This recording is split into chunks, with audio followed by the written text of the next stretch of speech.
Car एक status symbol बन गया है, इसे रोक नहीं सकते। लोग कार खरीदने के लिए पैसे बचा रहे हैं, ये कहना है chief justice of India justice Suryakant का। लेकिन उन्होंने ऐसा क्यों कहा और क्या है पूरा मामला, चलिए विस्तार से आपको बताते हैं। दरअसल सुप्रीम कोर्ट में मंगलवार को दिल्ली में बढ़ते प्रदूषण पर सुनवाई चल रही थी। इस दौरान centre for air quality management CAQM की तरफ से पेश हुए सीनियर वकील राकेश द्विवेदी ने एक सुझाव दिया कि प्रदूषण कम करने के लिए लोगों के कई कार्य रखने पर रोक लगानी चाहिए। ऑटोमोबाइल इंडस्ट्री बेहद ताकतवर हो चुकी है, जिससे ठोस फैसले लेना मुश्किल हो रहा है। इसी सुझाव पर CJI ने कहा, नहीं ऐसा नहीं हो सकता। कार एक स्टेटस सिंबल बन गया है, इसे नहीं रोक सकते। हमें प्रदूषण कम करने के दूसरे रास्ते तलाश करने होंगे। कोर्ट ने आगे कहा कि CAQM वायु प्रदूषण कम करने में विफल है। ऐसा लगता है कि CAQM को ना तो बिगड़ते AQI के कारणों की पहचान करने की जल्दी है और ना ही लंबे अवधि के समाधान खोजने की। जब AQI लगातार गिरता जा रहा है तो आप क्या कर रहे हैं? मुख्य न्यायाधीश सूर्यकांत और जस्टिस जयमाल बागची की बेंच मामले की सुनवाई कर रही थी।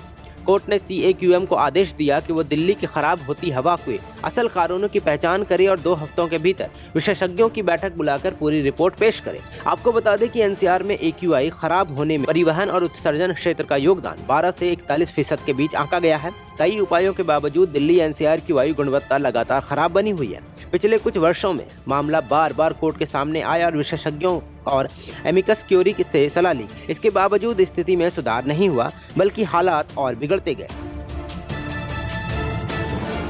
कोर्ट ने नागरिक निकायों और अधिकारियों के हलफनामे पर असंतोष जताया। दिल्ली नगर निगम पर समाधान देने के बजाय टोल प्लाजा को आय का स्रोत बनाए रखने पर जोर देने का आरोप लगाया गया। NHAI और गुरुग्राम मेट्रो डेवलपमेंट अथॉरिटी ने एनवायरमेंटल कंपनसेशन चार्ज के बंटवारे की मांग की। कोर्ट ने याद दिलाया कि 17 दिसंबर को ट्रैफिक जाम कम करने के लिए NCR में टोल प्लाजा बंद करने का सुझाव दिया गया था। वहीं अमीर लोगों को कार का त्याग करना चाहिए। हाई एंड गाड़ियों के बजाय उन्हें अच्छी इलेक्ट्रिक गाड़ियों का इस्तेमाल करना चाहिए। दिल्ली प्रदूषण पर सुनवाई के दौरान CJI सूर्यकांत ने यह भी कहा कि ये तर्क दिया जा रहा है कि भारी वाहन और निर्माण गतिविधियां दिल्ली NCR में प्रदूषण का बड़ा कारण है, लेकिन साथ ही ये भी सच्चाई है कि लोगों को आवास की जरूरत है। उन्होंने सवाल उठाया कि ये जांचना जरूरी है कि वास्तव में निर्माण गतिविधियां प्रदूषण में कितना योगदान दे रही है। कोर्ट ने संकेत दिया कि बिना ठोस आंकड़ों के किसी एक सेक्टर को जिम्मेदार ठहराना उचित नहीं होगा। वहीं CJI ने पराली जलाने को लेकर किसानों को लगातार दोषी ठहराने के चलन पर भी सवाल उठाते हुए कहा कि पराली जलाने को हमेशा सबसे बड़ा कारण बताकर किसानों पर दोष मढ़ना उचित नहीं है। उन्होंने याद दिलाया कि कोविड काल में भी पराली जलाई गई थी, लेकिन उस वक्त प्रदूषण के हालात आज जैसे नहीं थे। ऐसे में ये समझना जरूरी है कि प्रदूषण के असली कारण क्या हैं और समय के साथ क्या बदला है। ये तो थी कोर्ट के अंदर की बात। अब चलिए आपको थोड़ी सी जानकारी दिल्ली के प्रदूषण और AQI के बारे में दे देते हैं। पिछले 5 दिनों में दिल्ली का AQI लगातार बहुत खराब से गंभीर श्रेणी में रहा। ठंड, कोहरे और कम हवा गति के कारण प्रदूषक फंसे रहे। 5 जनवरी को CPCB AQI 244, जो कि बेहद खराब माना जाता है, दर्ज किया गया। इससे पहले 2 जनवरी को AQI 280, 3 जनवरी को AQI 372, 4 जनवरी को AQI 382 दर्ज किया गया, जो कि काफी खराब माना जा रहा है। AQI क्या है? AQI यानी एयर क्वालिटी इंडेक्स या वायु गुणवत्ता सूचकांक हवा में मौजूद प्रदूषण की मात्रा को एक साधारण संख्या के रूप में बताता है। यह आम लोगों के लिए हवा की गुणवत्ता को समझाना आसान बनाता है ताकि स्वास्थ्य संबंधी फैसले लिए जा सके। भारत में CPCB द्वारा विकसित AQI 0 से 500 के पैमाने पर काम करता है। वहीं CPCB की बात करूं तो CPCB यानी central pollution control board Bharat सरकार पर्यावरण, वन और जलवायु परिवर्तन मंत्रालय के तहत एक वैधानिक संस्थान है।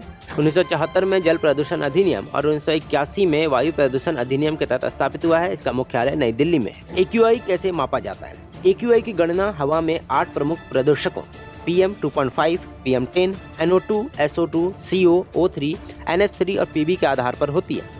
हर प्रदूषक के लिए एक उप सूचकांक बनाया गया है। फिर सबसे खराब वाली की अंतिम AQI होती है। उदाहरण के लिए PM 2.5 का स्तर 55 माइक्रोग्राम पर क्यूबिक मीटर होने पर AQI 150 मध्यम हो सकता है, जो कि एवरेज माना जाता है। AQI की श्रेणी की बात करूं तो 0 से 50 अच्छा माना जाता है, इसमें किसी को कोई खतरा नहीं है। वहीं 51 से 100 संतोषजनक है। संवेदनशील लोग सतर्क रह सकते हैं। बच्चों और जवान पर कोई असर नहीं पड़ेगा। 101 से 200 मध्यम है। बच्चे बुजुर्ग बाहर कम निकले। 201 से 300 खराब। स्वस्थ लोग भी प्रभावित हो सकते हैं। 301 से लेकर 400 तक बहुत खराब, सभी को मास्क जरूरी है। 401 से लेकर 500 गंभीर अवस्था है, जहां बाहर बिल्कुल ना निकले।